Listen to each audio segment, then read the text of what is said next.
Hi, this is Paul Hamilton. We're going to go over some of the new regulations for 2010 that the FAA has just put out for sport pilots. Overall, these have come out quite well, giving us more freedoms really than less freedoms. One of the first things is maximum altitudes. Before, sport pilots were limited to 10,000 feet. Now, sport pilots can fly 10,000 feet or 2,000 feet above AGL. Now this is very good. Let's go over an example of this. If this mountain peak is at 10,500 feet, you can fly over that to 12,005, 2,000 feet above the peak. Okay. Now, of course, if you're in a tailwind and you're flying, for safe flying, you'd want to maintain that height so you're not turbulated by everything on the side as you go through. But technically, the way the rule reads is you can go 2,000 feet above the peak and then 2,000 feet above the terrain, and then after that you can remain at 10,000 feet. But as I just said, for smart piloting, I wouldn't go below 2,000 feet. If this is a 5,000 foot ridge, I wouldn't descend in altitude for about 10 miles after that. And in a nice tailwind, that wouldn't take too long. Okay, let's look at the next really interesting regulation. Now, this is only for powered parachutes and weight shift control. It doesn't include airplanes for some reason. The minimum altitudes of 500 feet in uncongested areas, now the weight shift and the powered parachutes are not limited to 500 feet. Same as helicopters. So now helicopters, weight shift control, and powered parachutes are all able to go closer than 500 feet to a vessel, vehicle, or structure.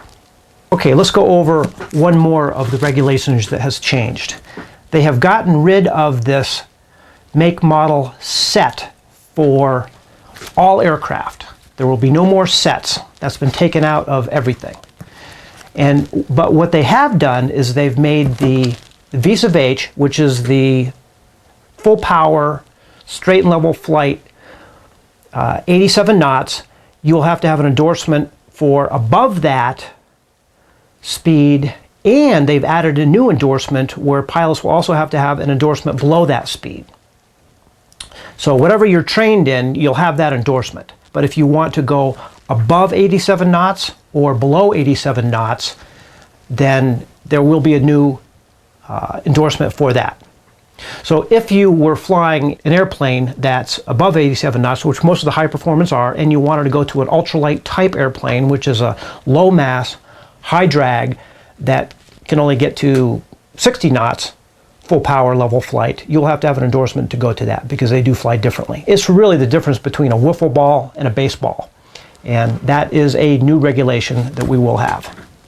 Okay, one more thing that is going to make it a little bit easier to change category and class is now you will not need to take an additional knowledge test if you decide to go from weight shift to airplane or powered parachute to trike.